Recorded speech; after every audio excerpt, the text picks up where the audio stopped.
the province of famous lechon, pretty on the outside, but full of love in the inside. I am Sophia Ifurung, representing the province of Cebu.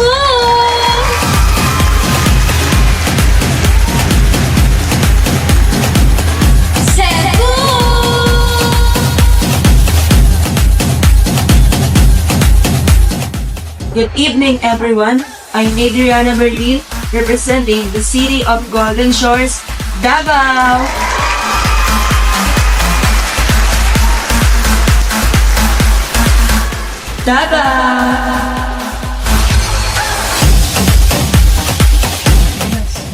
Warm greetings from Cyrene May Andrade, bringing us smiles and sunshine from the city of love, Ilo-Ilo.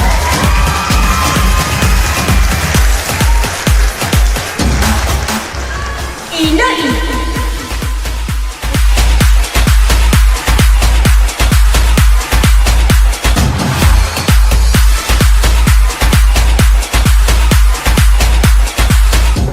My name is Adriana Aquino, representing the city of RAYZAL.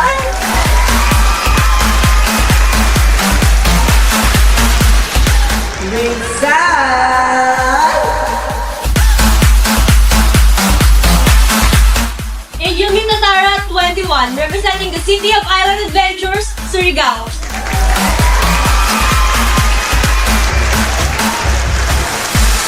Surigao.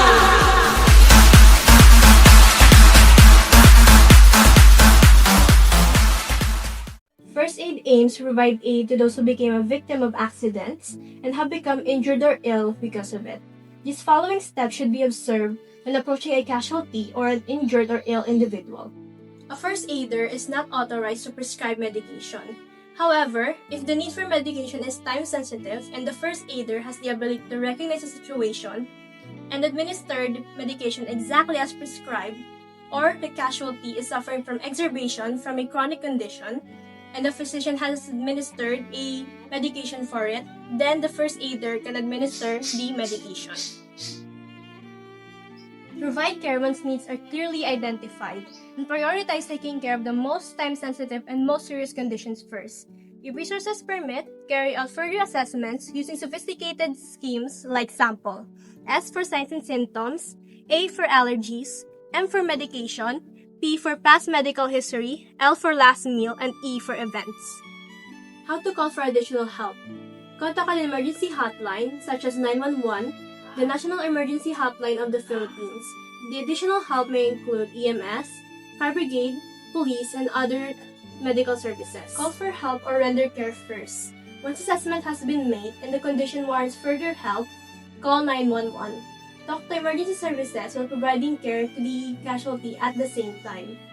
Take the casualty to the hospital into the care of a medical professional. Stay with the casualty until further care is available. Good day, everyone. My name is Sophia Ifurung, proudly representing the city of Cebu. Meron ba nun, guys? Oh, sorry. The province of Cebu. When we talk about emergencies, one of the most dangerous situations a person can face is severe bleeding. It happens when a large amount of blood escapes from our body due to deep wound or a serious injury. Blood is life, and when we lose too much of it, our body weakens, our heart races, and our world slowly fades. The key to controlling severe bleeding is simple yet powerful: pressure and elevation. You must press firmly on the wound using a clean cloth or bandage to stop the blood flow. But raise the injured part above the heart to help slow it down. But when there's something stuck inside the wound, like a glass or a metal, we should never remove it, because doing so might cause even more bleeding. Instead, we protect area and keep person calm until its help arrives.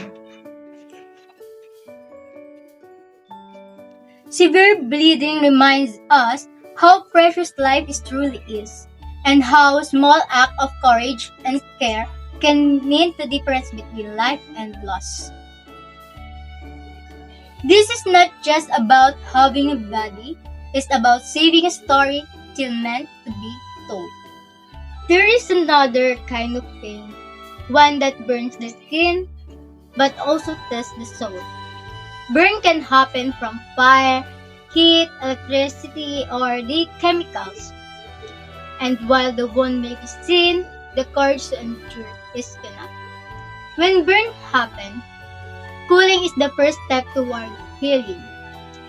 Running clean water over the affected area for 10 minutes help ease the pain and prevent deeper damage. But never use ice, oil, or toothpaste because what soothes is not always what heals. Burn teaches us a powerful lesson that even in a moment of fire and pain, we can still choose to be gentle. We can still choose to be care. Because truly beauty is not measured by how perfect our skin is, but by how warm our heart remains, even after the flaws. Maayong gabi, Philippines! I am Adriana Berdin, proudly representing the city of Davao. And tonight, I'll show you what it means to be a beauty with a purpose. To truly understand the roles of first aider and the severity of fracture, it is to embrace our civic duty to protect a human life. As a first aider, it is not merely a person, they are the beacon of immediate hope. They are the trained individual who, in those critical first moments of crisis, step forward with knowledge, calm, and confidence. Their divine mission is their threefold: to preserve life, to prevent condition from worsening, and to promote recovery, until the specialized medical professional arrive. And when we speak a fracture, we are speaking a broken bone, a vulnerability in the beautiful scaffolding of a human body. For the first aider, this challenge, their highest priority is immobilization and integrity. As a first aider, they must know about assess with celerity, ensuring the scene is safe, and gently reassuring the casualty to remain perfectly still. Immobilize the injury and never attempting to realign the bone. As a first aider, understand they are not the surgeon. Instead, they are apply a padded splint or sling to secure a limb, above and elbow broken site. This gently support is key to preventing further internal damage. Manage the wounds. If the fracture is open, with bones piercing skin, they must cover the wound with a clean and dressing control bleeding and preventing infection. And lastly, seek a professional help. Finally, they will call for an ambulance providing their precise and calm information to ensure the fastest possible expert care. It is through this courageous, immediate, and knowledgeable action that a first aider transforms a moment of disaster into a path toward healing and recovery. They remind us that kindness, when paired with training, is truly the world's most beautiful medicine. Thank you. Warm greetings, world. This is Cyrene May Andrade, bringing you smiles and sunshine from the city of love, Ilo-Ilo!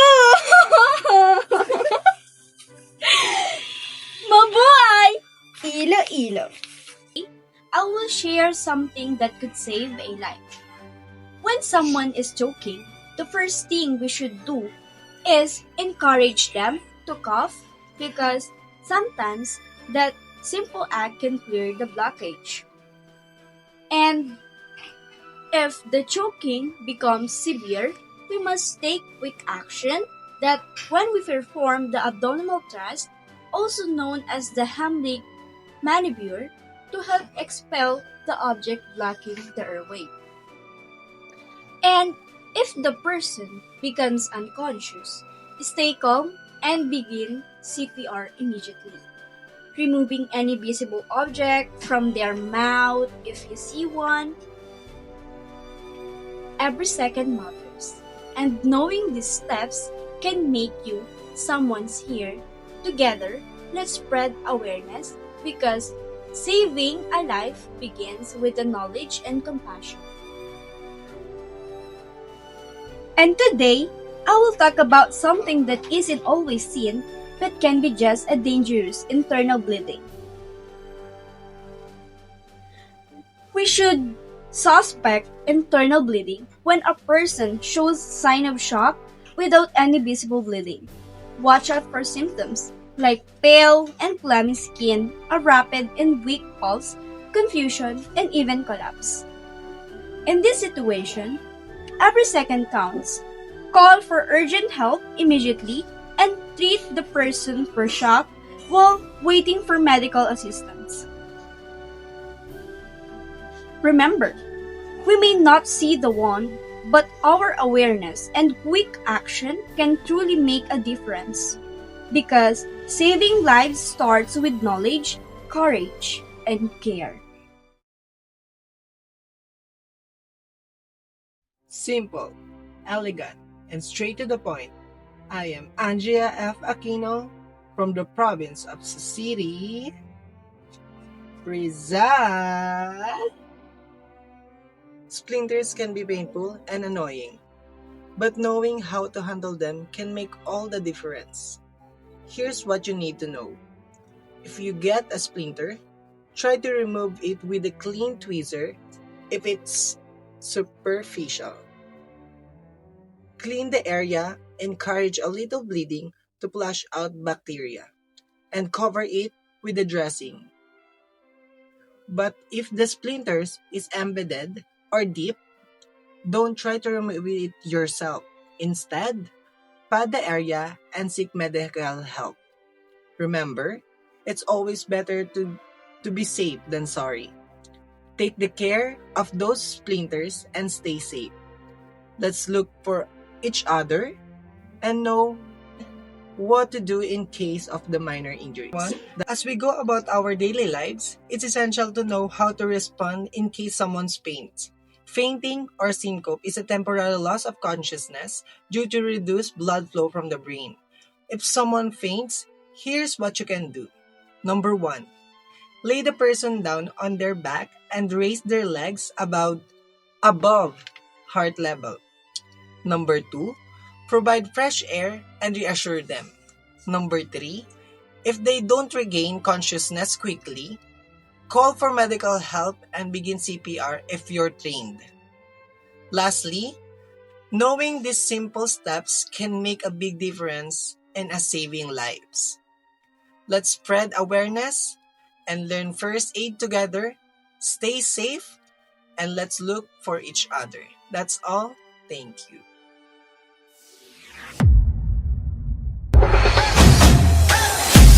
And that is their advocacies, ladies and gentlemen. See you at the grand coronation to be announced soon.